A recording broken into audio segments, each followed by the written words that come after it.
Muy, pero muy buenos días. Sean bienvenidos una vez más a La Mañana del Mercado. Jueves 22 de mayo. Un día un poquito de frío, 11 grados.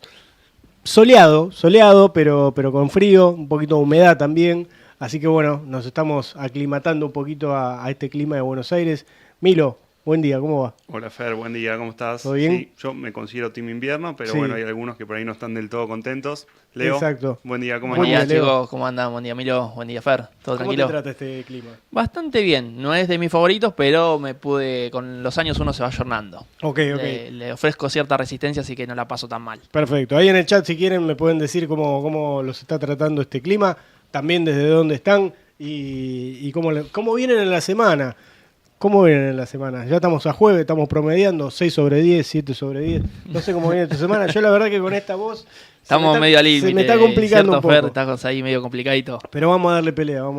Muy bien. Así que, bueno, ahí ya nos están saludando. Bienvenidos a todos, váyanse sumando. Y ya mismo vamos a meternos de lleno con la primer placa. Así ya vamos avisándole a la gente que se sume a la próxima Rabaneta. Hay tiempo, martes 10 de junio. El equipo junto con Juan Ignacio Raba, director, Sole, Edu, y se suma este año por primera vez Aye, en la primera vez del año, a Córdoba capital. Así Exactamente. que a todos los cordobeses ahí un gran saludo. Van a ser 2 charlas de las 9 de la mañana para pymes y 16:30 para personas físicas. Así que bueno, todos los que tengan oportunidad, obviamente las charlas son gratuitas, solamente se tienen que inscribir. Así que como siempre, los que puedan aprovecharlo, no dejen de inscribirse, de ir, y los tienen de primera mano a Sole, a Edu y a Aye para hacerle todas las preguntas del mercado. También van a estar los chicos de PMP por si quieren hacer consultas en cuanto a lo fiscal, así que también van a estar dando una muy interesante charla respecto de todos esos temas. Ya mismo pasamos a las noticias. Hay novedades sobre el primer proyecto de RIGI aprobado, ¿no, Milo? Así es el primero aprobado en lo que es el sector minero, es un proyecto de la empresa Río Tinto por una suma de 2.700 millones de dólares. Es el cuarto proyecto RIGI aprobado en Argentina, pero había bastante ansiedad por ahí en el sector porque ninguno de ellos tenía que ver con la minería. Así que es un proyecto bastante importante que entra dentro de la categoría más alta porque supera los 1.000 millones de dólares. Y también aprovechamos esta oportunidad, si te parece, Fer, para repasar un poco la dinámica de la industria del litio y qué impacto está teniendo en la economía argentina. Hay un informe espectacular de la Bolsa de Comercio de Rosario. Ahí comparto placa, así lo vemos. Elaborado en conjunto con CAEM, ¿sí? Que es una cámara asociada a la minería, que nos muestra cómo viene evolucionando la producción de litio en Argentina. Como se puede ver, aumentó 75%, o mejor dicho, se proyecta que aumente 75% en 2025 respecto de lo que fue 2024.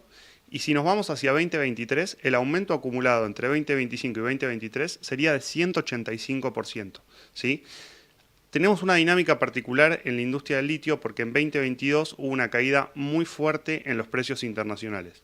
Estábamos en la zona de 80.000 por la unidad de $80.000 por la unidad por la que se comercializa litio y nos fuimos a la zona de 9.000, con lo cual es una caída de 85% desde el precio de ese momento y tiene que ver más que nada con que se encontraron muchas reservas y se empezó a hablar de que el litio quizás no era tan escaso.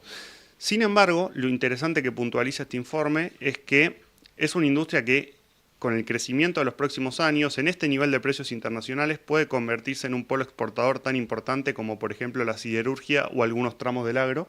Y ahí, si te parece, pasamos a la siguiente, porque más allá de ver la producción en cantidades, veamos cómo evolucionan en lo que es en cantidad de millones de dólares exportados.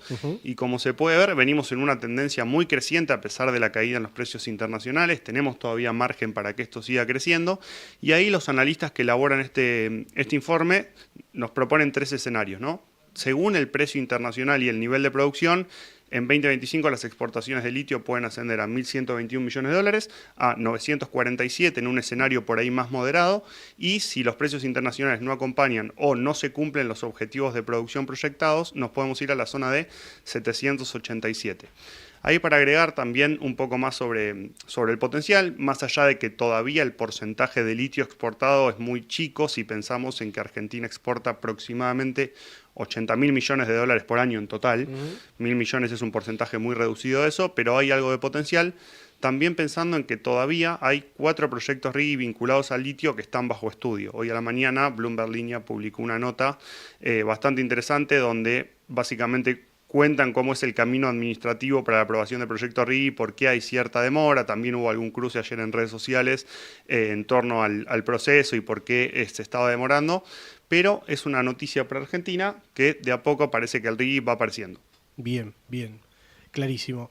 Paso a la siguiente placa porque, bueno, de esto ya veníamos hablando, también lo mencionábamos ayer. Me parece que hoy vamos a tener novedades. El gobierno prepara el anuncio de las medidas para flexibilizar los controles de uso de dólares bajo el colchón. Algo leo que se venía hablando mucho, ¿no? Bastante, porque hace un tiempo también habían salido unas noticias, había hablado también Caputo, habían informado como que querían implementar, no sé si tendrá que ver con algo, con eso que habían dicho en su momento, de los locales, los comercios, que se dieran, generar un sistema para empezar a transaccionar directamente con dólares, como ir generando una economía ya bimonetaria, que se puedan aceptar dólares y empezar a hacer transacciones con ambas monedas. Son rumores, hay que ver porque me estoy agarrando de alguna noticia, un anuncio que hizo en su momento el ministro de Economía Caputo. Pero bueno, puede ser que tenga algo que ver con eso porque dijeron que no es un blanqueo, sí, así que son cambios mucho más profundos, así que bueno, un suponer, un rumor, un pensamiento puede llegar a ser que venga por algo del estilo. Veremos, a las 11 de la mañana tenemos los anuncios, así que dentro de un ratito vamos a estar ahí ya con la noticia ya concreta. No sé si se van a demorar porque vieron que los anuncios en Argentina se suelen demorar, pero podríamos estar hablando, al no ser tan fuera de horario de mercado, yo creo que vamos a estar más o menos cumpliendo el horario, así que hay que ver qué dicen exactamente qué informan. Milo, trascendidos sobre Tenemos qué podría, algunos trascendidos. ¿Qué podría suceder a las 11? Importante destacar que no son noticias oficiales, sí, el pronunciamiento oficial se espera para el día de hoy, pero se está hablando de una posible reforma de la ley penal cambiaria para precisamente adecuar la normativa a lo que sería esta nueva medida para sacar los dólares del colchón, como se dice en criollo. Se está hablando también de la posibilidad de que se puedan depositar dólares en los bancos solo a través de una declaración jurada, es decir, sin necesidad de justificar el origen de los fondos. También se habla de fomentar créditos en dólares para la compra de autos. Son por ahora trascendidos, pero que tienen como objetivo precisamente inyectar dólares a lo que es la economía, una medida que también hay que ver cómo se instrumenta, teniendo en cuenta lo que mencionamos ayer de las normativas respecto del Gafi. Ayer hacíamos referencia también a que estuvimos cerca de ingresar en la lista gris, finalmente no lo hicimos, pero sí puede haber desafíos en ese sentido. Y también ver cómo este régimen convive con el blanqueo de 2024. Por ejemplo, si quienes blanquearon pueden ingresar a este nuevo régimen, si son dos cuestiones separadas, hay que ver también cómo reaccionan las personas que blanquearon, así que va a estar interesante para monitorear y ver qué efecto puede tener esto en la economía real. Exacto. Bueno, a destacar esto que evidentemente es una medida que creo que puede ser positiva y también remarcar que es un recurso que estarían usando porque también no podemos salir a los mercados internacionales. O sea, también hay que decir eso. Está muy limitada la oferta de poder recibir capitales fuertes del exterior, con lo cual es una medida, creo yo, también para paliar ese déficit de deuda fresca que podría venir tal vez más adelante. Paso a la siguiente placa porque el EMAE de marzo, tenemos datos. Un nuevo dato, sí, que de actividad económica. El EMAE es el estimador mensual de la actividad económica en Argentina, es un indicador adelantado respecto del PBI, por ejemplo. Salió el dato de marzo, mes caracterizado por mucha incertidumbre, porque estábamos todos pensando en si se modificaba el esquema cambiario, si había devaluación, si se venía el acuerdo con el FMI, si se demoraba. Generalmente en contextos de incertidumbre las decisiones de los agentes económicos se demoran, y creo que por ese motivo hay una caída mensual de 1,8% en marzo en la actividad económica respecto del mes de febrero. pero en su medición interanual este indicador está 5,6% arriba y en la serie desestacionalizada está 1,7% por debajo de los máximos de 2017. Ahí también hay que puntualizar que, según están estimando las principales consultoras, leía por ahí algún informe de INVEC, también de Romano Group, que la actividad está mostrando una fuerte recuperación en abril, luego de las medidas que fueron apareciendo. Así que esperaremos el dato de abril y ya la revisión de lo que va a ser el PBI, que seguramente del primer trimestre y también de cómo viene el segundo.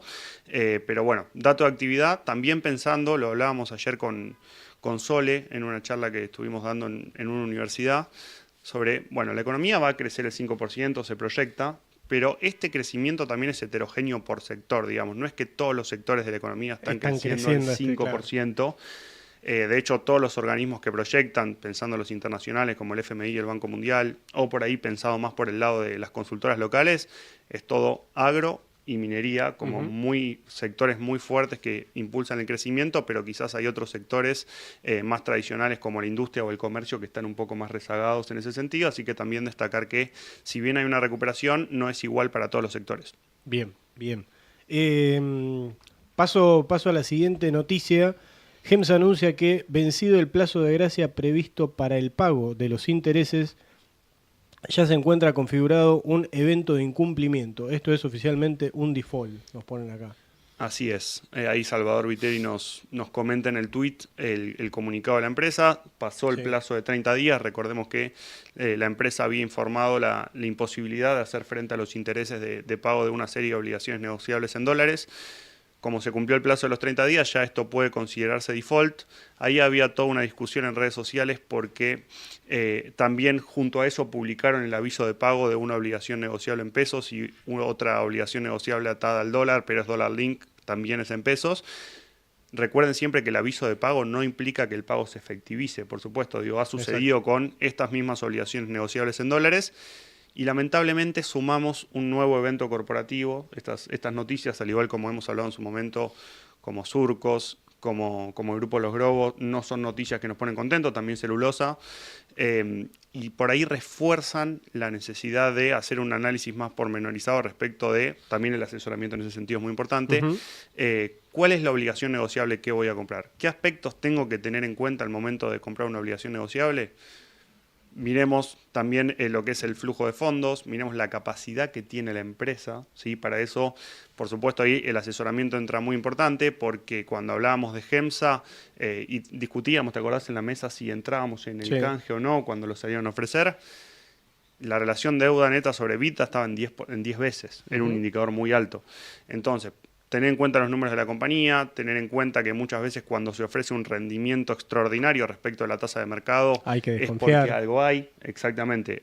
Algún indicador, si veíamos que todas las empresas estaban saliendo al 7-8% y hay una empresa puntual que sale al 12, al 13, es porque algún motivo puntual tiene. Así que son todos aspectos a tener en cuenta y se requiere un análisis pormenorizado. Aparte de todo eso, siempre hay que tener en cuenta cuando salen al mercado secundario, si yo en definitiva puedo vender esa obligación negociable, el volumen, ¿no? La liquidez, la profundidad del mercado. Bueno, a ver, si nos remontamos para atrás, cuando arrancábamos en los vivos, nos preguntaban mucho, hablen de obligaciones negociables, ON, de tal, y nosotros como un poco más reacios, un poco más al margen, incluso Sole también ya lo había explicado en su momento porque era no fan, o sea, sí, obviamente hablamos, traemos algún tema, pero como un poco más escaso, al margen básicamente, porque no consideremos, y siempre lo dijimos, que sean instrumentos tan conservadores o moderados conservadores como uno piensa, o quizás como la publicidad, la propaganda que desde el lado del inversor uno a veces suele recibir, ¿cierto? Y bueno, también un instrumento de renta fija que cotiza a la par con los riesgos argentinos. Lo comparamos con un bono soberano, como siempre suelo hacer yo la comparación en términos de paridad. Si un bono cotiza en promedio a 50% de paridad y tenemos una camada de obligaciones negociables de empresas que cotizan arriba de 100 incluso, es un poco raro. A mí me hace un poco de ruido y también pongo en la balanza, bueno, los dos activos son de Argentina, son de riesgo, porque uno está cotizando a la par y otro al 50% de paridad. Son cosas que también el inversor los tiene que tener en cuenta. Y siempre lo dijimos, no nos gustan tanto las obligaciones negociables por la liquidez, porque pueden ser igual o más riesgosas que los bonos soberanos, ¿sí? Porque también tiene mucho más para caer cuando pasa algo como pasa ahora. Y después también obviamente la calidad crediticia de la empresa. Nosotros siempre en todo caso nos enfocamos más en empresas de primera línea como YPF, Pampa Energía, ¿sí? Y hasta incluso en Pampa a veces también tenés un poco de volatilidad en los precios. Uno ve, mirando las puntas, ¿sí? Te das cuenta de que son papeles que tienen cierta volatilidad o no tienen tanta profundidad de mercado.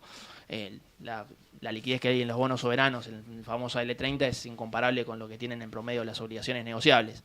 Y más si nos enfocamos en empresas quizás de segunda línea como Celulosa, Albanesi, Generación Mediterránea. Entonces ya estás en un calor incluso un poco más agresivo, porque tampoco estoy diciendo de que porque es YPF te va a pagar, pero bueno, obviamente yo me sentiría más cómodo en cartera, con una obligación de YPF o de Pampo de vista, que con Generación Mediterránea, Celulosa o la que fuera.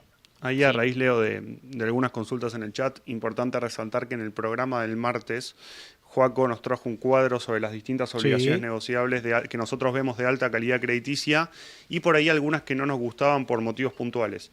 No necesariamente una ON depende 100% de la calidad del emisor, porque también hay otros factores a poner en cuenta. Por ejemplo, Joaquín nos comentaba sobre John Deere, que es un excelente emisor, que desde los indicadores está excelente, pero mostró solo 34 operaciones en el último mes. Entonces, no solo es importante buscar un emisor de calidad, sino también otros aspectos asociados como el volumen. Y ahí nos consultaban en el chat también, bueno, tengo GEMSA. Sí. ¿Qué hago? Eso es un tema más que interesante para charlar. Hay que tener en cuenta varias cuestiones. Un evento corporativo no es lo mismo que un evento soberano, digamos, en materia de canjes, porque los tenedores suelen estar más concentrados y también la emisión es mucho más chica. Si ya, digamos, ese capital puede que sea una situación transitoria de la empresa, aún no lo sabemos. Lo que sí sabemos es que los balances que estuvo presentando la empresa son realmente preocupantes en términos de deuda neta sobre EBITDA. Hay algunos que hablaban de que es una situación que el año que viene se podría resolver. Yo, puntualmente, desde un perfil por ahí más conservador y quien no se quiera quedar clavado, vamos a decirlo en criollo, creo que es momento de aprovechar si hay algo de volumen en el mercado y desarmar. Por supuesto, si es un porcentaje chico de la cartera, es capital que no pienso utilizar en los próximos 10 o 5 o 10 años, ahí sí, por ahí, si es un porcentaje chico, quizás se puede esperar. Pero para quien tenga necesidad de los fondos o algo, aprovecharía el volumen para salir. Exacto. Para cerrar el tema ONs, no es que nosotros estamos diciendo que las ONs son malas. Leo lo explicó perfectamente. Simplemente hay que ser muy selectivos. Pasa esto. Pasa que de repente después me arrepentí de la inversión y no puedo salir y estoy anclado a el volumen que se opera en el mercado secundario. Puede surgir un evento como este en el cual, bueno, se agrava todavía más la situación. Entonces no hay que tenerlo como un activo de refugio, tiene su grado de riesgo y siempre hay que estar presente, o tener presente, mejor dicho, ese riesgo que yo estoy asumiendo antes de hacer la compra. No una vez comprado empezar a investigar el obvio, activo. siempre antes. De hecho, también nos siguen haciendo preguntas de lo que tienen, que quizás no desarmaron. Creo que yo, cuando fue la primera novedad que pasó con lo de Celulosa, ya también medio como que tomamos una postura más de salgan de ahí, salgan de ahí en cuanto puedan, porque es muy difícil y uno entiende que la pérdida es muy grande, pero en un activo de renta fija que lo pagaste 70-80% de paridad, se cae a 40-50, es más difícil de que termine defaulteando a que sea conveniente promediar a la baja, que eso también ahí me apoyó mucho en Edu, no es algo viable, y más en un activo de renta fija, no es muy conveniente, es muy difícil de que puedas recuperar el capital.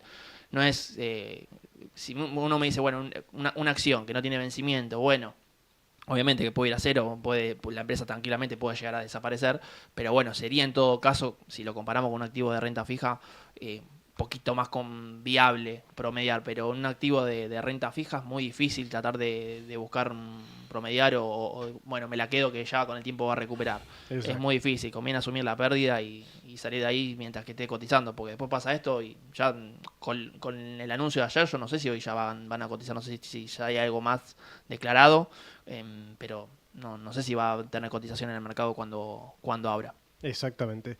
Paso rápidamente, cambiamos de tema, dividendos y ajuste de capital en Vima.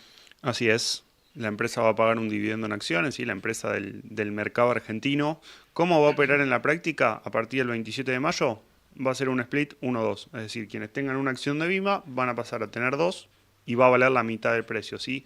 Más allá de la variación intradiaria que pueda tener el activo, no hay ni ganancia ni pérdida de esta operación, simplemente es una disminución un aumento, en la cantidad de acciones en circulación. Ahí también seguramente haya que ajustar los gráficos, haya que ajustar cotizaciones, pero es una nueva medida que quizás se esperaba, se venía hablando bastante porque Sí. Vima ya viene tomando decisiones sobre 2 distribuciones de dividendos, ahora una nueva decisión de ajuste de capital. Aye estuvo hablando también la semana pasada de una inversión que están haciendo en tecnología, así que bastante movida la actividad en Vima a partir de un cambio de gestión. Muy, muy importante destacar esto, cuando hay un split no gano ni pierdo, ¿sí? O sea, porque muchos se asustan de, o sea, me bajó a la mitad el valor de la acción, ¿qué De hecho, pasó? justo ahí nos estaban haciendo una pregunta de qué beneficia. Muchas veces se hace también para que sea más accesible llegar a inversores minoristas, Exacto. que siempre es algo que decimos Explícalo. es una de los principales objetivos de una empresa que tiene un costo elevado. Quizás los inversores minoritarios no llegan a poder comprar dicha acción. Un ejemplo, Mercado Libre en Estados Unidos, ¿sí? Que vale carísimo una acción. Entonces un split podría ser de que el inversor pueda comprar acciones de Mercado Libre, si lo llevamos a otro ejemplo. De hecho, bueno, también ahí lo están poniendo en el chat. Vima el año pasado también había hecho un split, creo que fue de 5-1 Exacto. el año pasado, pero bueno, ya es la segunda vez que hace un split. Bueno, esta vez va a ser de 2-1 puntualmente. Así que nada, no asustarse, es simplemente se va a duplicar la cantidad de acciones en este caso y va a disminuir a la mitad el valor, ¿sí? de la cotización, pero digamos no modifica realmente en nada y es, como decía bien Leo recién, es para aportarle liquidez al activo y al ser más barato, entre comillas, tenga un mayor acceso en el mercado de capitales. Así que nada, a tenerlo en cuenta, pero a no asustarse con eso. Paso también ahora, Mercado Libre, empresas relevantes si las hay en nuestro mercado y en el exterior también. El anuncio de que finalmente Galperín se retira como CEO, ¿no? Así es, luego de una larga trayectoria en lo que es Mercado Libre y con las acciones cerca de máximos históricos, Marcos Galperín se retira del cargo de CEO y va a ocupar el cargo de presidente ejecutivo. ¿Sí? No es que se va de la compañía, pero sí delega la principal autoridad, digamos, dentro de lo que es la gestión. Esto va a ser a partir del 1 de enero de 2026, ahí les ponemos la carta, también está en su cuenta de Twitter, donde explica un poco los motivos, también comenta quién va a ser su sucesor. Y también un cambio en la estructura de la empresa, ¿no? Tenemos un director de operaciones, también todas personas adentro de Mercado Libre con mucha trayectoria. Veremos cómo reacciona el mercado. De momento no hay ninguna noticia o ningún movimiento significativo, simplemente es un movimiento propio de la compañía, pero a veces los cambios de CEO generan algún tipo de movimiento positivo o negativo. Ha pasado hace poco tiempo con UNH que hubo una baja, pero muchas veces se me viene a la cabeza, por ejemplo, el año pasado Starbucks anunció un cambio de CEO y las acciones subieron 15%. Hay que ver cómo lo digiere el mercado. De todas maneras, si bien Mercado Libre es una acción, por ahí está interesante para comentar esto, porque hace bastante que no hablamos de Meli, es una acción interesante para el largo plazo, con muy buenas proyecciones de crecimiento y un negocio muy sólido en América Latina. Cerca de sus máximos, quizás ya no tiene tanto recorrido de cara al próximo balance, sobre todo por cómo está el mercado americano, así que las posiciones de largo es interesante mantenerlas, pero por ahí a corto puede tener una chica. Es importante destacar esto también, independientemente de la noticia de Galperín. Salvando la distancia, también se me venía a la cabeza cuando se retira Bill Gates de Microsoft, o cuando mismo se retiran los socios fundadores de Google, y dan un paso al costado, pero están, no es que no están. Por supuesto. Y la verdad que las empresas siguieron creciendo, siguieron aumentando su market cap, así que nada, no, de vuelta. Yo creo que puede haber algún que otro movimiento de cortito plazo, pero la verdad que la compañía viene presentando números muy sólidos y nada indicaría que de mediano plazo eso tenga que cambiar. Así que noticia para tenerla en cuenta. Vamos a hablar un poco de los bonos en dólares, el cierre de las paridades. Leo, ¿qué me contás de esto? los bonos empezaron a destacar un poquito, ¿no? Sí. Después de la recuperación, ¿no? Lo habíamos mencionado que venían bancando un poquito mejor la baja de lo que había sido el mercado. Después las acciones empezaron a recuperar. Y los bonos, bueno, obviamente son activos de renta fija, se mueven más lento, lo que siempre decimos. Falta poco para el pago del cupón en el próximo servicio. Uno podría estimar, especular también, más que nada especular de que, bueno, se acerca el pago, pueden llegar a tener una EPSA de subo un poco más fuerte, más rápido. Pero bueno, se están empezando a estancar. De todas formas, los bonos vienen sorteando bastante bien y de a poco van arrimando. Si uno mira el gráfico, que no lo trajimos puntualmente, pero estamos recuperando de a poco la caída que tuvimos. Obviamente los bonos caen cuando pagan el capital. Después del último pago, obviamente vino medio una corrección, una caída general del mercado. Los bonos también bajaron, se empezaron a estabilizar en cierto punto y después de a poco empezaron a recuperar el cierto valor. Ya mal que mal recuperaron bastante, obviamente hay que ver si se logran sostener. Quizás alguna noticia con respecto a, o sea, lo que pase hoy puede llegar a impactar en los bonos soberanos, hay que ver, pero como siempre decimos, se mueven más que nada por el tema de la acumulación de reservas, ¿sí? La expectativa, el ánimo que haya en el mercado en cuanto a la deuda soberana. Bueno, las reservas claramente están mucho más sólidas que hace un tiempo, Sí, que el gobierno no esté haciendo uso de ellas también es algo positivo, porque obviamente tomamos más deuda con el Fondo Monetario, pero los dólares están ahí en el central, Sí. no se están tocando, con lo cual es positivo. Pero bueno, también empezamos a tener como una etapa de estancamiento en lo que son los bonos soberanos, por ahora para mantener, porque justamente son activos de renta fija, no mucho más para comentar. Y hay algo interesante para puntualizar, Leo, es ayer la jornada del mercado de bonos norteamericano fue realmente compleja, con subas muy fuertes en las tasas. Y siempre, como los bonos argentinos son de riesgo, cuando el contexto internacional no ayuda, es complicado. Sin embargo, si bien ayer vimos caídas tanto en acciones, en ADR, que ahora lo vamos a repasar, como en bonos soberanos, entre 0,5 y 1%, comparado con lo que fue el movimiento de los bonos americanos, con los bonos de Japón y movimientos de otros países quizás menos riesgosos que Argentina, los bonos están mostrando resiliencia y los activos argentinos en general están mostrando resiliencia. Por supuesto que no somos ajenos al contexto internacional, pero fue dentro de todo una buena performance. Exactamente. Paso rápidamente a Riesgo País, que este es un cuadro que tenías ahí Actualizamos guardado. el cuadro. Dale. Si actualizamos nuestro cuadro, básicamente lo que explica es cuál es el potencial de apreciación que tiene cada uno de los bonos en cada escenario de riesgo país. Bien. Venimos con alguna demora en la medición desde el riesgo país del exterior. Partimos del supuesto de un riesgo país de 630 puntos a partir de los movimientos de ayer, más allá de que nuestra página y distintos portales mencionan que es 650 y una demora en la actualización. Así que partimos de 630 y nos sigue dando tal cual venimos mostrando, ¿no? Por supuesto que los rendimientos potenciales por el aumento del precio de los bonos desde el 11 de abril han bajado un poco, pero los que mejor tienen o que mayor potencial de apreciación tienen son los 2035 y 2038, con potencial de suba de 21% si nos vamos a un riesgo país de 300 puntos. Escenario que a mi criterio luce improbable antes de las elecciones, no sé qué piensan ustedes.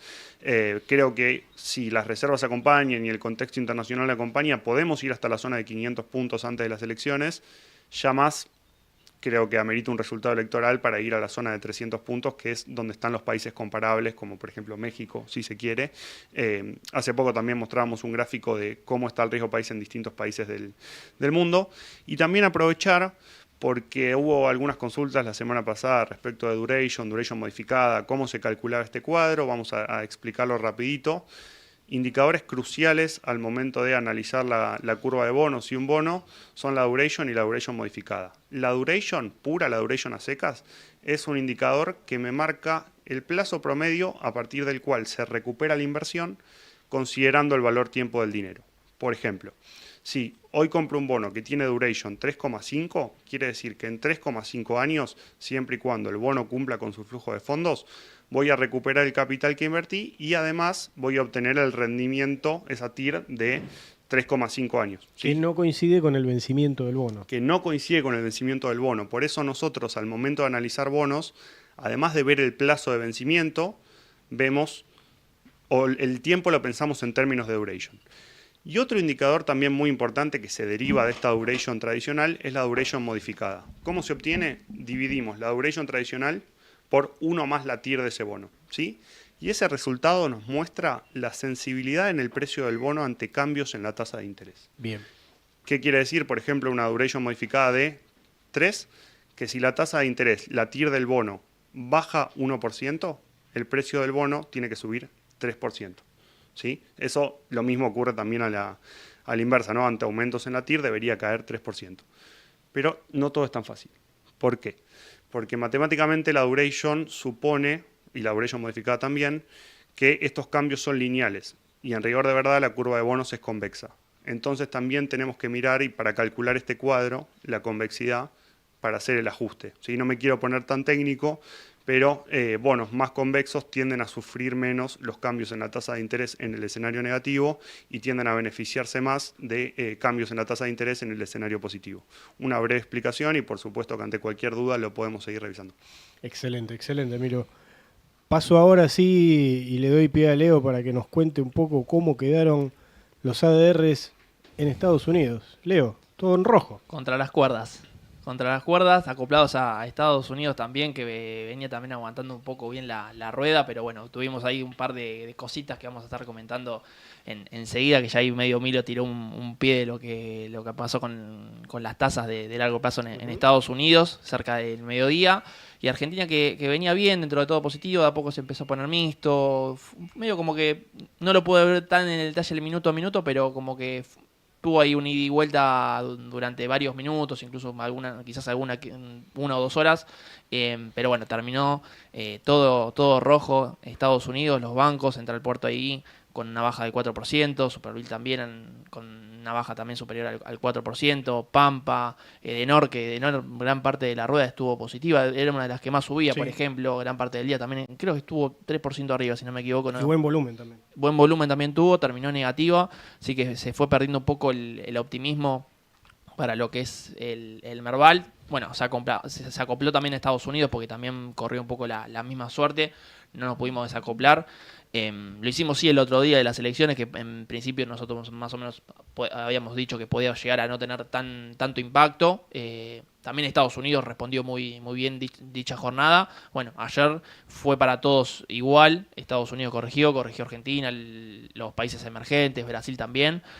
Así que bueno, una corrección que, como habíamos dicho, yo lo había mencionado los otros días también, estaba el mercado para una tomita de ganancias, una corrección. Todavía está un poco, o sea, si bien obviamente mejoró muchísimo el contexto internacional, y el mercado está un poquito más firme, más sólido, no había uno toma como referencia el Standard & Poor's y decíamos, si no mejora Estados Unidos, era también muy difícil que mejore el Merval y las acciones locales, pero no viene tan mal. Si uno se pone a ver un poco más... Estamos mal, pero no tan mal. Estamos mal, pero no tan mal.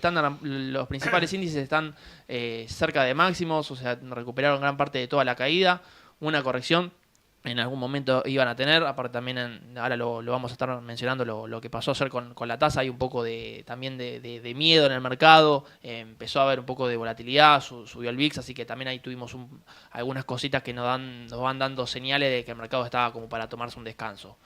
Si bien también pienso que el mercado local estaba un poquito más firme que el mercado de Estados Unidos, también había respondido bastante bien después de la baja que tuvimos. También tuvimos un impresionante suba. Nosotros también tuvimos cosas locales, que fue la salida parcial o 60%, digamos, sí. Fue un poco más que parcial del cepo, con lo cual el mercado también se lo tomó muy bien. Bueno, teníamos también a YPF que había subido bastante. Una tomita de ganancia, un descanso, un afloje tendríamos que tener, porque obviamente el mercado no va siempre hasta arriba de todo, en algún momento va a corregir. También lo mismo pasa cuando empieza a bajar, cuando hay un poco de miedo, de volatilidad, de incertidumbre. Pero bueno, vamos a ver qué pasa hoy. Me da la sensación de que también tendríamos que estar extendiendo un poquito más la baja, pero bueno, por el momento estoy como para esperar el mercado. Está bien. Bueno, esto que decís, no sé si compartís, Milo, que es medio imposible ir a contramano a Estados Unidos. A veces nos desacoplamos, a veces hasta incluso bajamos, pero bajamos menos, pero es muy, muy difícil, no es lo usual ir en contra del principal mercado. Me remito a lo que venimos comentando en los últimos programas, donde estábamos hablando de que hubo un cambio de expectativa en Argentina, digamos, después de algo de ruido y volatilidad que tuvimos entre enero y marzo por las dudas sobre el esquema cambiario y demás, también sobre el acuerdo con el fondo. A partir de abril, con estas noticias, podía empezar a subir el optimismo en Argentina, pero es muy difícil desacoplarse de Estados Unidos. Exacto. Si Estados Unidos no acompaña, nosotros siempre a los activos de riesgo de Argentina, a las acciones en general, las consideramos activos de riesgo. ¿Por qué? Porque estamos en un país casi emergente, diríamos, y siempre cuando hay una venta generalizada de activos de riesgo, Estados Unidos sufre, pero hay países emergentes como por ejemplo China u otros países también como la India tienden a sufrir más las caídas porque son los primeros activos de los que se desprenden los inversores. También la suba de tasas americanas que estamos viendo es mala para los países emergentes en general.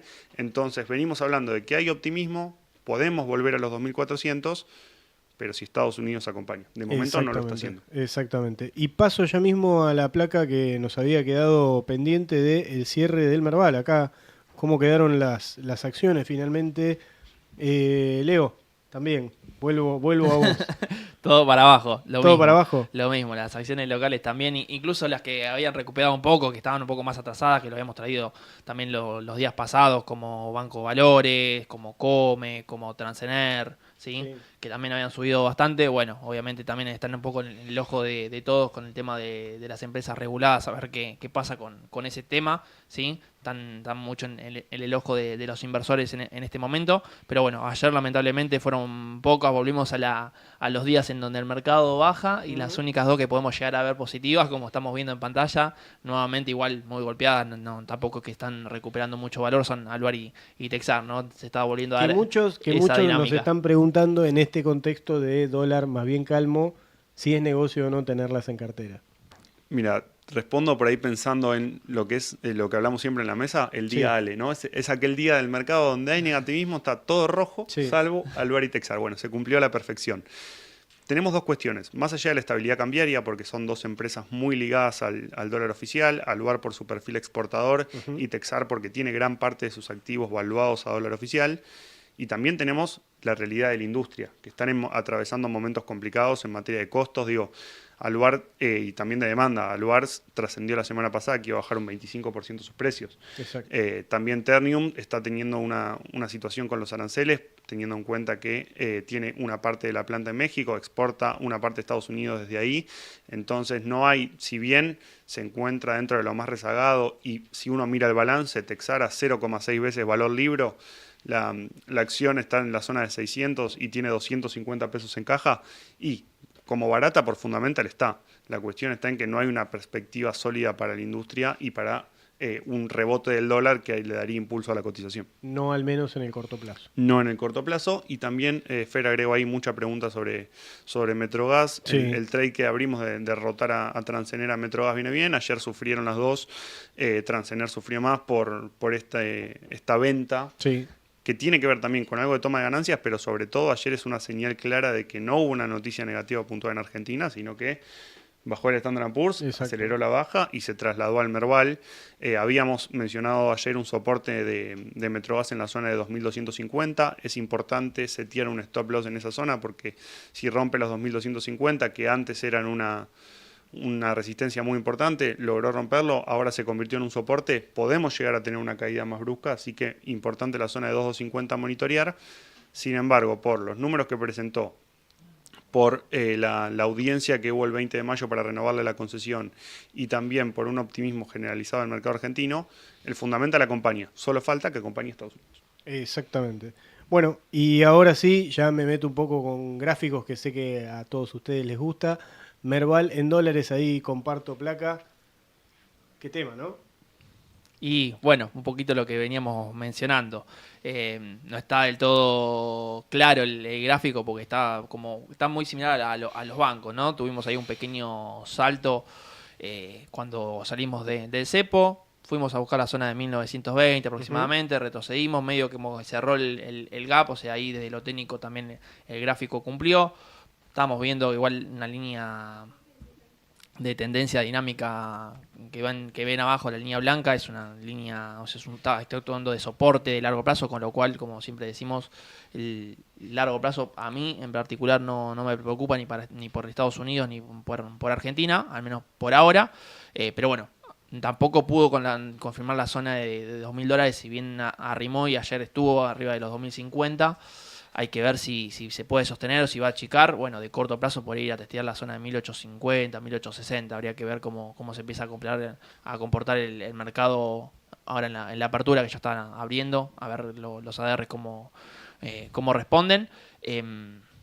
Está un poquito raro. Yo estoy esperando a ver qué pasa con Estados Unidos, con la tasa, si sabemos algo más de la parte política, pero más que nada de Estados Unidos, de Trump. También trajimos para que vayamos viendo en un ratito cómo están las tasas. Pero bueno, esperemos a ver si se puede llegar a extender un poquito más esta suba que tuvimos estos últimos días. De cortísimo plazo tenemos ahí un mínimos ascendentes, máximos ascendentes, pero estaba ahí como para aflojar un poquito más, que quizás es bueno para que después el mercado tenga un poco más de impulso, ¿no? Tome un poquito más de aire. Bien, excelente. Bueno, ya que estamos con gráficos, vamos a YPF. Una de las acciones, mejor dicho, en las últimas ruedas, la acción más operada, muy ligada a lo que es el precio del petróleo. Vemos una ruptura importante de la línea de tendencia en el gráfico y después esta noticia de la rueda de ayer y el impacto que tuvo el mercado de Estados Unidos no acompañó. Seguimos sosteniendo la postura de que está en precios de acumulación a largo plazo, pero de corto puede llegar a tener un achique teniendo en cuenta que el mercado de Estados Unidos no acompaña y también pensando en la situación del petróleo, que un día muestra una suba del 3% porque hay alguna tensión geopolítica en Europa y después la OPEP sale a anunciar que aumenta la producción y muestra un retroceso de 3%. Exacto. ¿Por qué es tan importante conceptualizar esto? Porque nosotros en 2023 y 2024 veníamos en años que en Estados Unidos le llamaban de consenso entre los países productores de petróleo. Entre 60 y 80 el petróleo se podía mover y estaba todo bien. Sí. Pero ahora se rompió un poco esa dinámica porque puede ir a buscar un valor más bajo, así que es muy importante seguir eso. Y también un balance de YPF que si bien fue en línea a lo que se esperaba, por ahí el cash flow deja alguna duda para el futuro, entonces si bien está en precio de acumulación puede tener una chica en el corto plazo. Y sobre todo destacar, los que realmente están de largo plazo no deberían preocuparse.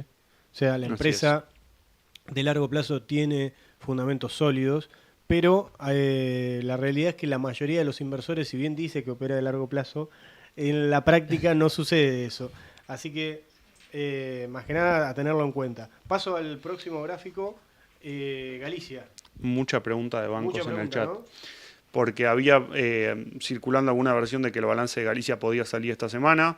Nosotros lo buscamos, no encontramos nada en la página de la compañía y también hay que tener en cuenta que el último balance lo presentó el 28 de febrero, ¿sí? Con lo cual es probable que caiga la semana próxima, no es que hubo un aviso de suspensión o de que se posponía, sino simplemente fue un trascendido en el mercado. Esperamos que llegue la semana próxima, si no es la semana próxima será la otra. Por ahí estaría bueno que en todo este marco de crecimiento del mercado, con lo que es las presentaciones de resultados, empecemos a funcionar un poco más parecido a Estados Unidos, donde uno ya tiene un calendario claro, Exacto. sabe si presentan en el pre o en el after, hay estimados también más de consenso.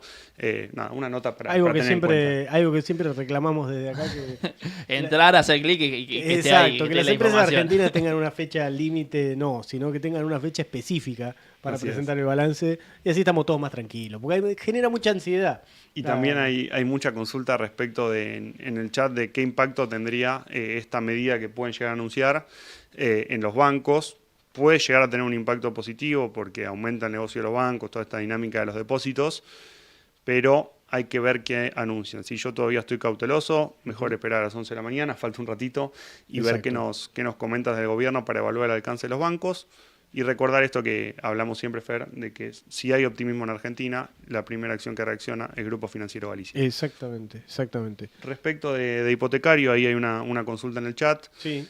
Fue el banco que más subió en 2024, más de 300% en dólares. Todavía no está en el Merval. Todavía no está en el Merval, más allá de que muchas veces muestra más volumen que algunos otros papeles que están en el panel líder. Hay potencial de expansión del crédito hipotecario en Argentina, también hay cierta expectativa sobre privatización. Es una alternativa a tener hipotecario en cartera de largo plazo desde un perfil agresivo. Y es más, diría agresivo más. ¿Por qué? Porque por una cuestión de volumen y también de tamaño de la empresa, suele tener movimientos significativos. Incluso en escenarios positivos es el banco que más sube, pero también en escenarios negativos, como el que tuvimos entre enero y marzo, es el que más retrocede. Así que es una posición para incorporar, pero de largo plazo y con cautela. Ni hablar ahora si con el anuncio del ministro Caputo se flexibiliza todos estos dólares del colchón. Bueno, obviamente lo que vos decías, crédito hipotecario sería también impulsado con todos estos dólares frescos que podrían entrar al sistema. Así es. Paso al siguiente gráfico, que es de LAC, un papel que también nos pide mucho, ¿no, Leo? Exactamente. De hecho, nos preguntaron sobre el litio, bueno, que era un tema que habíamos hablado más en la parte teórica de esta mañana. Bueno, de lo técnico que tenemos, bueno, tenemos LIT, que no lo traje porque, si no me equivoco, es un ETF que está, que por el momento cotiza en Estados Unidos, pero tenemos Lithium Américas, ¿sí? LAC, que también tenemos CDR, así que me pareció conveniente como para englobar mejor el análisis general, cómo viene el gráfico de esta empresa. Bueno, bastante volátil por el sector, para perfiles agresivos, les diría yo, que puede ser una inversión para largo plazo, teniendo en cuenta también el valor de la empresa, que está cotizando no en mínimos históricos, pero sí, la verdad, si uno mira el largo plazo, que si bien no se aprecia en el gráfico, está bastante baja. Sí se puede llegar a apreciar que la tendencia de mediano largo plazo es bajista.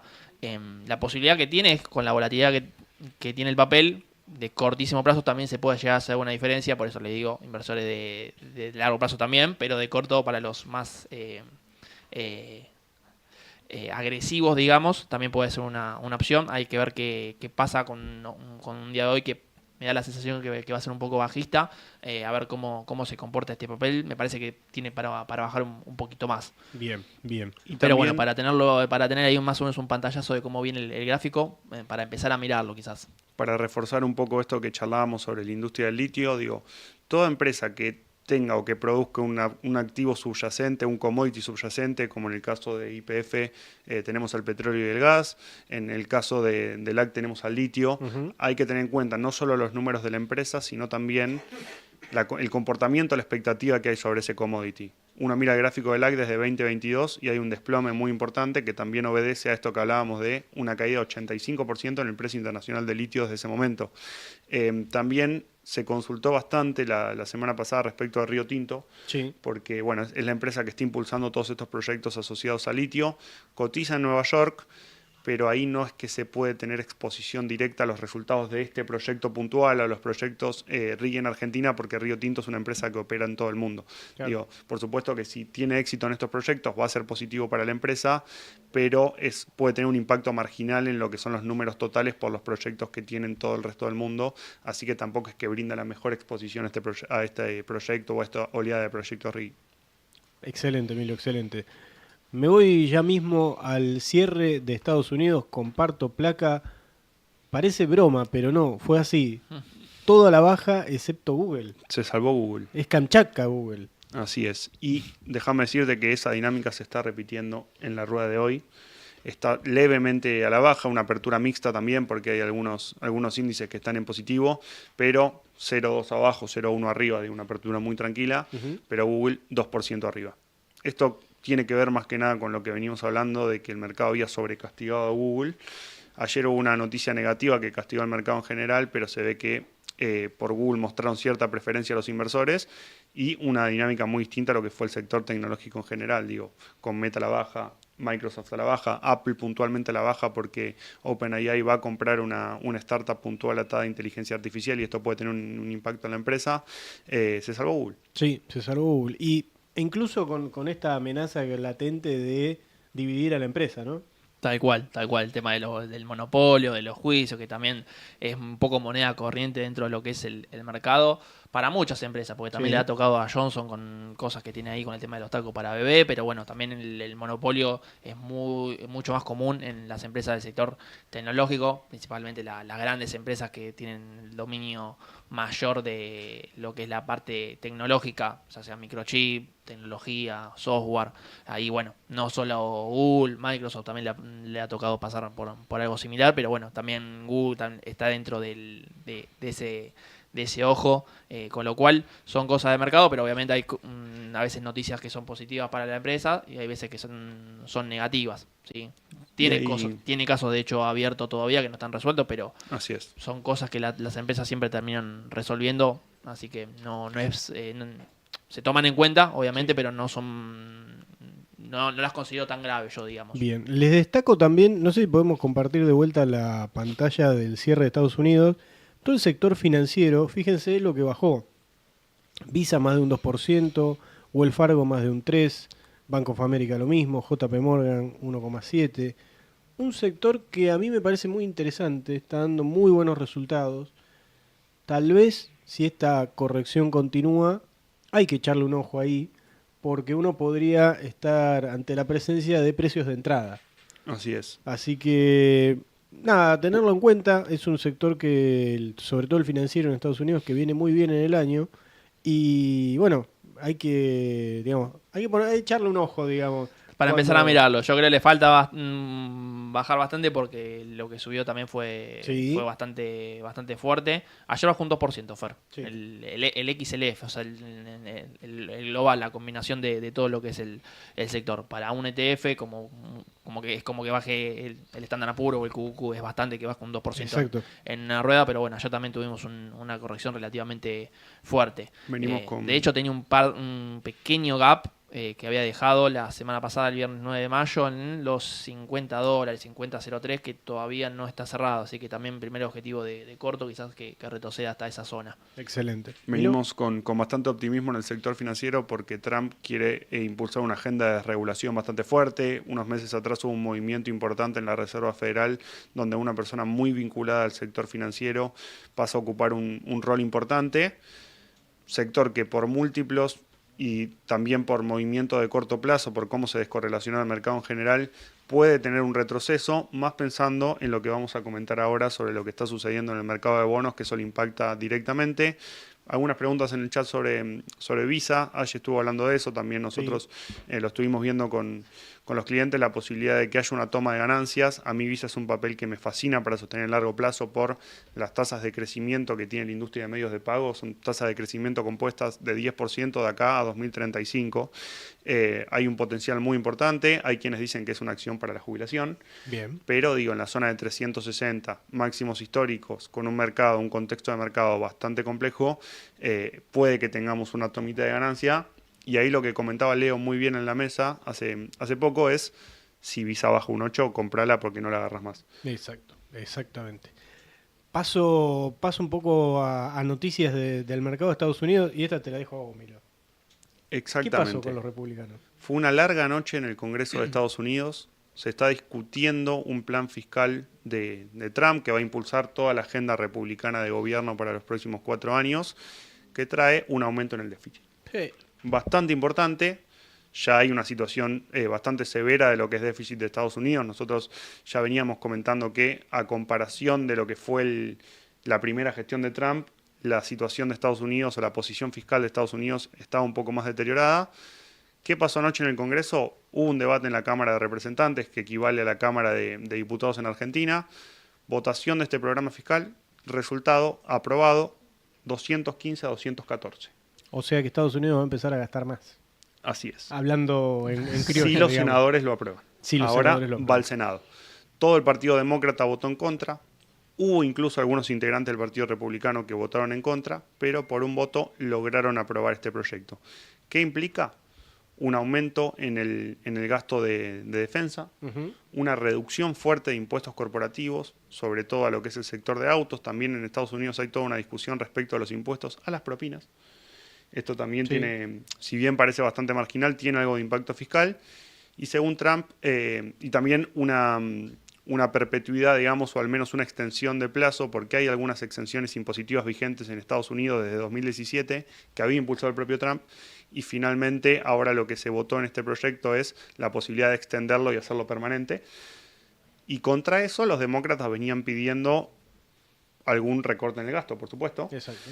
Y Trump fue por el lado del programa Medicare, que estuvo bastante en boca de todos la semana pasada por lo que sucedió con UNH, y también un recorte en los cupones de alimentos. Sin embargo, ese recorte en los cupones de alimentos no compensa para nada todo el aumento o toda la menor recaudación, digamos, que genera el paquete fiscal. Así que un momento bastante difícil pensando también en lo que es la situación de la deuda. Exacto, exacto. Te diría que está cumpliendo con lo que dijo en campaña. No, Así es. no está haciendo nada distinto de lo que dijo en campaña. Paso a la siguiente placa por el rendimiento de los bonos del Tesoro. Leo. Chan, rendimiento de los bonos del Tesoro, la parte larga de la curva a 30 años, en torno al 5%, está a nada del máximo histórico. En este momento está subiendo 0,90.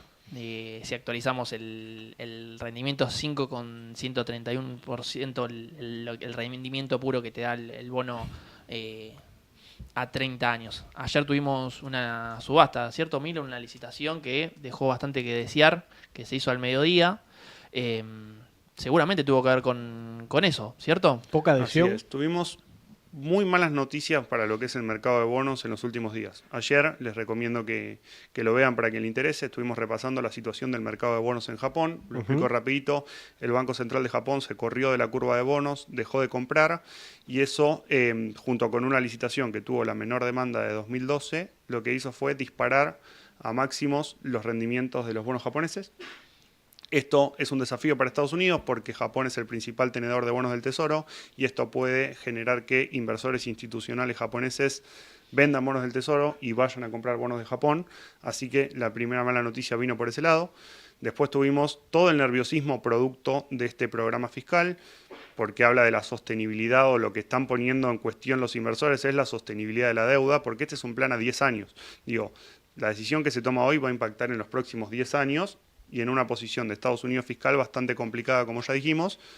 Y como si todo esto fuera poco, apareció la mala noticia de que hubo una subasta de bonos a 20 años, que en general no solemos hablar nosotros de las licitaciones del Tesoro de Estados Unidos como hablamos de las licitaciones del Tesoro en Argentina, ni siquiera se testea el porcentaje de roleo porque es algo de rutina, no hubo ningún evento Son aburridas, desafortunado, exactamente, pero la de ayer sí se caracterizó por un resultado muy negativo, muy baja demanda, y esto lo que generó fue una suba muy fuerte en las tasas de interés que están en su máximo, las tasas largas, desde octubre de 2023, 5,2%, y sigue para arriba.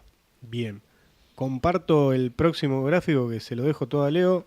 Bueno, para también ejemplificarlo mejor con lo que veníamos diciendo, de cómo se mueve la tasa, cómo se mueven los bonos, que también nos estaban haciendo preguntas. Obviamente esto impacta de manera inversa en los bonos, el famoso TLH, en el TLT puntualmente, porque traje lo que es el gráfico de la tasa a 30 años. Fíjense cómo está llegando casi a máximos históricos, que fue para fines de octubre, principios de noviembre del 2023, perdón. Una tendencia de mediano alcista, tiene cierta volatilidad la tasa, porque recordemos que en Estados Unidos se opera todo el tiempo prácticamente. Exacto. Ayer eran las 10 de la noche y estaban operando el bono puro, así que la tasa se va moviendo constantemente y eso obviamente impacta de manera directa e inversa en lo que son el precio de los bonos, ¿sí? Así que veremos. Todo da a pensar de que si se acomoda todo esto, que con es quizás similar a lo del techo de la deuda, ¿no? Que uno está siempre ahí, como en boca de todos, en tema de todos, pero es un tema que siempre se termina resolviendo, a diferencia de lo que fue los aranceles de Trump, que claramente eran contextos distintos, era mucho más grave e importante. En estos precios empiezo a mirar el TLT. Obviamente siempre son activos de largo plazo y principalmente si compro un ETF que es como un fondo común, con lo cual engloba o muchos bonos o varios sectores, no lo voy a mirar para el corto plazo. Pero bueno, TLT, que ¿dónde lo puedo comprar? en Estados Unidos. Exactamente. Así es. Con Raba, que opera en el mercado de Estados Unidos, se puede hacer sin inconveniente, pero bueno, no por el momento no tenemos CDR, no sabemos, no depende de nosotros cuándo puede llegar a haber algún CDR de este estilo. Ayudaría mucho, pero bueno, nosotros lo podemos operar directamente en el mercado de Estados Unidos sin inconvenientes con la misma cuenta comitente. Exacto. Aclaración, es desde tu cuenta comitente acá en Argentina, así que con nosotros podés operarlo desde tu cuenta comitente registrada en Argentina. Nosotros operamos tanto en el mercado local como en el exterior, así que es una muy buena alternativa por todo esto que estaba explicando Leo. Paso a las tasas de interés, comparto placa. hay que ver cómo van actualizando. Dale. ¿Sí? También vamos a hablar un poco del mercado de tasas de Estados Unidos, porque muchas veces se piensa que las tasas largas tienen una dinámica exactamente proporcional a las decisiones que toma la Fed, Y no es así. pero no es así, porque lo que define la Reserva Federal en cada una de las reuniones que generan tanta expectativa es la tasa a una noche, ¿sí? A partir de esa tasa de referencia que marca la Fed, el mercado de bonos va construyendo la tasa para todo el resto de los plazos. Esto se arma con strips de cupones del bono del tesoro, es un poco técnico y complejo, pero puede que tenga una dinámica distinta. De hecho, si se fijan, la tasa de referencia ahora está en 4 o 4,25 y las tasas largas están en el 5%. Así que no necesariamente hay la estructura de plazos convalida perfectamente lo que determina la Fed, también hay primas y hay muchos factores que inciden en las tasas de interés, pero se venía descontando ya una baja de tasa de interés para junio por parte de la Fed, y con todos estos eventos hay que ver si finalmente sucede, ¿no, Leo? Eso es algo que nosotros comentamos bastante. Claro, hace más o menos un mes y medio teníamos que en las probabilidades de tasa teníamos que el mercado ya se estaba empezando a anticipar una baja para junio, y el gráfico que traje hoy encima es de julio. Y el mercado en cierto punto en este mes y medio que pasó, incluso ya daba descontado de que en junio bajaban, y en julio las probabilidades acumuladas daban que también podrían bajar en julio también. O sea, 2 bajas seguidas de 25 puntos básicos. Y que también quedaba abierta una más para octubre y diciembre. Bueno, el otro día ya les traje cómo había cambiado rotundamente las últimas 3 semanas la posición a junio. Estamos viendo julio, repito. A junio ya cambió. Puede estar abierto todavía claramente, pero ya cambió drásticamente el escenario, así que se pone de vuelta en un modo más conservador la Reserva Federal, a no apurarse con decir, bueno, vamos a bajar la tasa de interés. De hecho, junio en este momento prisea que no hay baja, y julio, que es lo que traje, si bien está mucho más lejos todavía, a ver Sí. hay que ver qué pasa, también nos indica lo mismo, de que en julio tampoco tocan la tasa. Que esto, para que se entienda, es a partir de toda la guerra comercial de aranceles, bueno, las expectativas de poder tener una economía más ordenada, un poco que se desploman, y de vuelta se vuelve a coquetear con una posible recesión, y por ende, bueno, la Fed toma una actitud mucho más conservadora de tomarse el tiempo para realmente bajar la tasa, porque bueno, tiene un impacto directo en la inflación, en definitiva. Así es, eso es lo que se está discutiendo. También resaltar que la próxima reunión de la Fed, 17 y 18 de junio, viene con proyecciones, y ahí es donde los funcionarios establecen sus proyecciones en materia de actividad, de desempleo, de inflación PCE, que es la que sigue la Reserva Federal. Así que también va a tener un puntito extra. Ahí vamos a tener una pista interesante. Así es. Y ahí, Fer, vamos con un par de preguntas en el Dale, chat. dale. En primer lugar, consultaban qué impacto podría tener en el XLF esta baja de precios de los bonos americanos. Por supuesto que puede tener un impacto negativo, y es por eso que todavía la vemos de afuera. Era un sector que nos gustaba, que tuvimos en cartera en su momento, pero como hay un riesgo de que suceda algo más complejo, más sistémico en el mercado de bonos, de momento yo esperaría para tomar posición. Y después consultaban por lo del impuesto a la propina en Estados Unidos. Es así, parece mentira porque acá en Argentina no es algo que se discute, pero hay un proyecto de non-tax tips, que le dicen ellos, y es bastante significativo, digamos, en lo que es la discusión política americana, para tener en cuenta eso también. Excelente, excelente. Bueno, nos pasamos un poquito, esperemos que no nos maten. Vamos a ver los anuncios. Ya mismo cortamos acá y vamos a ver los anuncios del ministro Caputo. Y bueno, como siempre, les pedimos que si la pasaron bien, si pudieron tener un poquito más de información, nos ayuden con un like y se suscriban, así esta comunidad cada vez crece más y más.